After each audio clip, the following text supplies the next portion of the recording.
Hey guys, Alex from 7th Hour Films back again with Fullmetal Alchemist Brotherhood.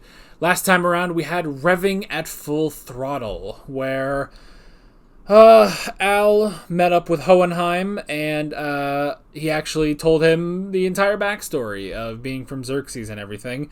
And Al was going to destroy part of the tunnel at Lior, but Hohenheim said that it's not good to do that, especially with Pride down there.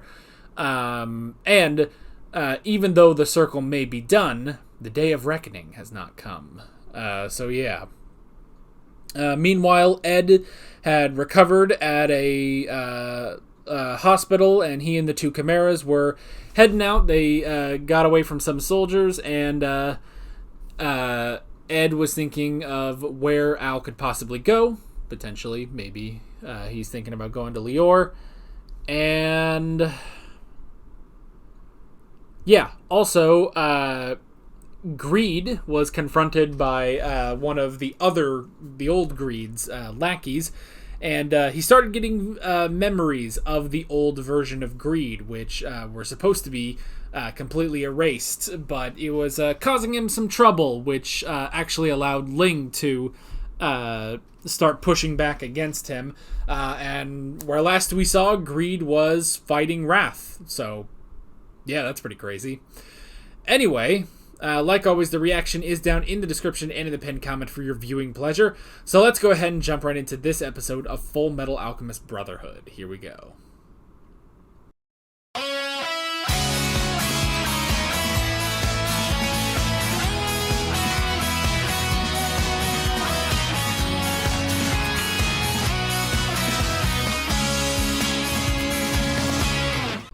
And this was the promised day. They never did a title card. Man, I fucking love the way Roy just casually just burns shit. He's so fucking cool. Kind of miss him. We haven't had him for a little while, you know? Alrighty. That's episode 45. Everybody's getting prepared. I like seeing just how they get the news around, you know? That was fucking great, you know? Fucking Al calls into the meat shop, the butcher shop. The butcher shop calls Sig. He tells Izumi. Izumi goes and wrecks shit in the north to tell Major Miles. Miles tells what was his name?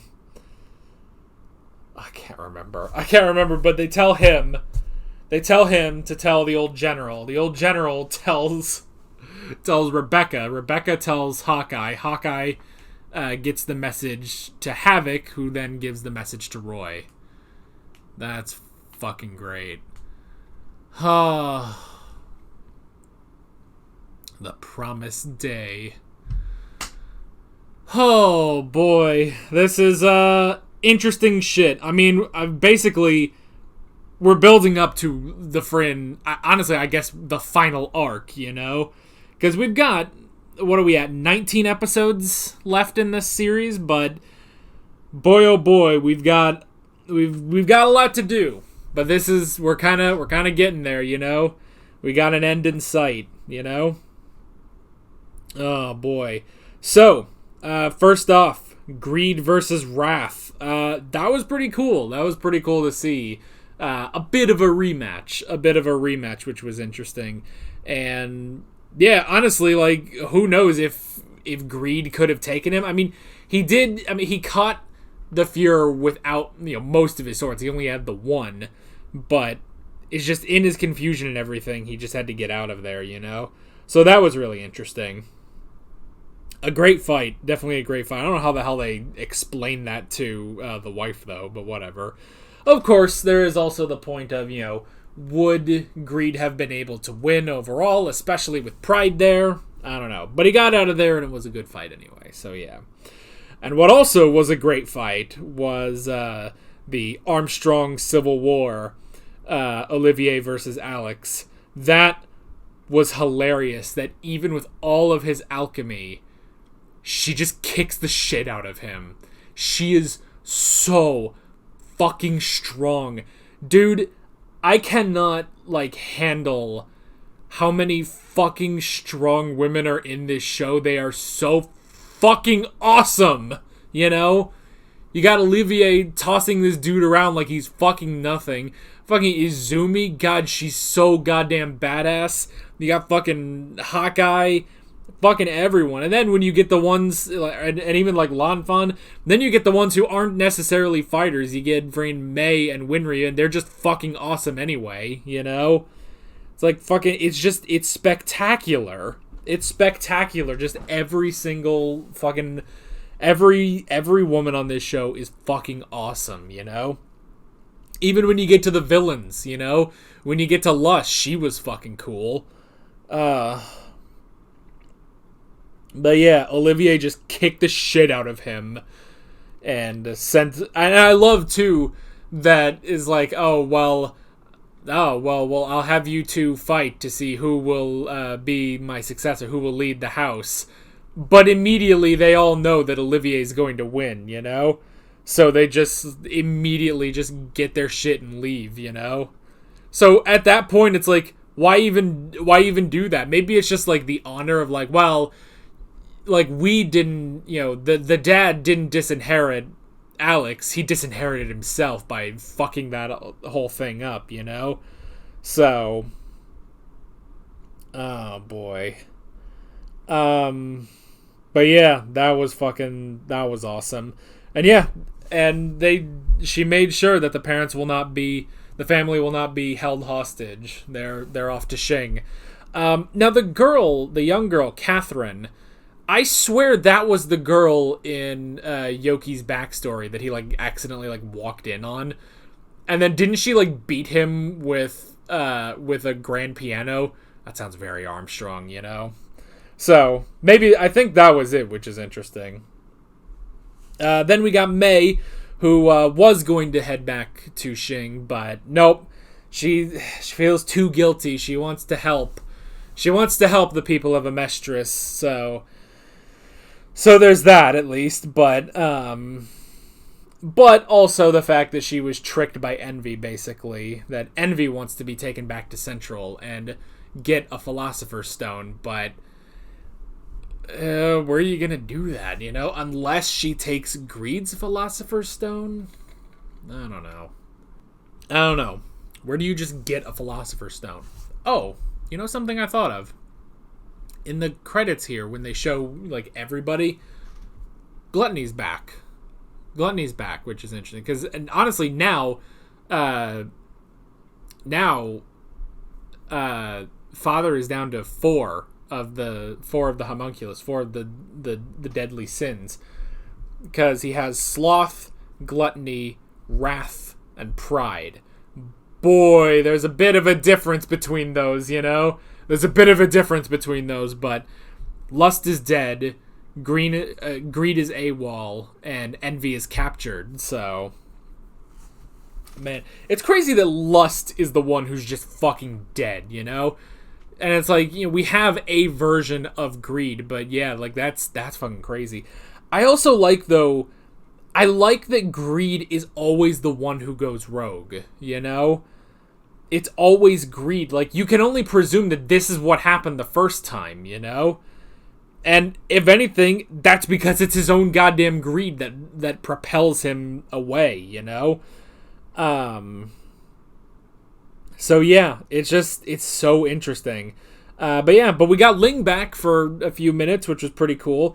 And yeah, with the Day of Reckoning coming, Father will open a portal. But what does he need it for? Because he already did it, you know, whatever, 1,000 years ago when he originally got his body.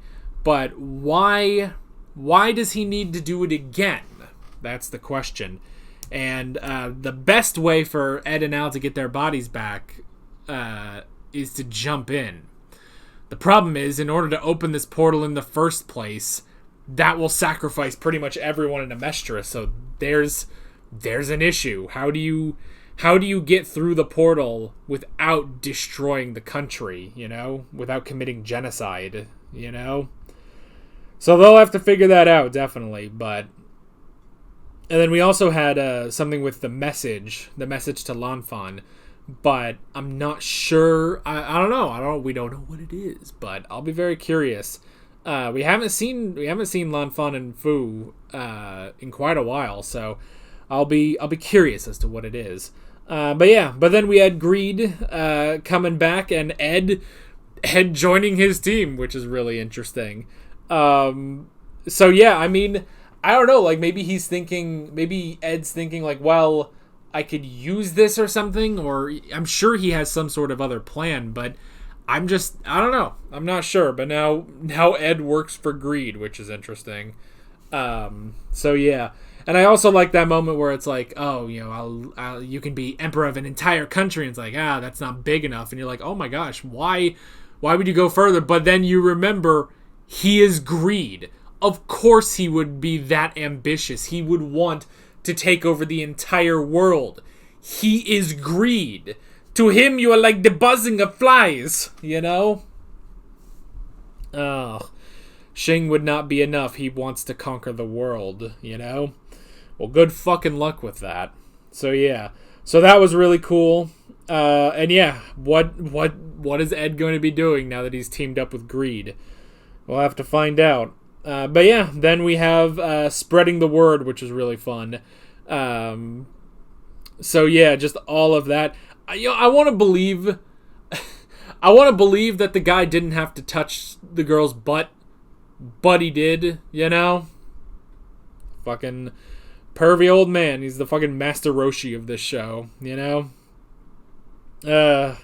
But they got the word spread around. I like that. That was really cool. It was nice to see Havoc again. I mean, for God's sake, you know, obviously, yeah, he's still not healed after everything that happened in episode 19, you know. But they spread the word around until eventually that word got straight to Roy Mustang. So, yeah, we're building to one big final arc. You can feel it. And I'm ready. I'm friggin' ready. The promised day is coming. Oh boy. But yeah, really, really interesting stuff, and I'm excited to see where we are going next time. But that is basically it. With all that being said, I'm Alex from 7th Hour Films, and I will see you guys next time. Take care. Alright guys, thanks for watching this video. There's a bunch of links on screen if you want to go click around any of those. There's a playlist for all of my Fullmetal Alchemist Brotherhood reactions, as well as another video you can go click on if you want. There's also a subscribe button and a Patreon button on screen, as well as other links in the description if you want to go check out any of those. See you guys later.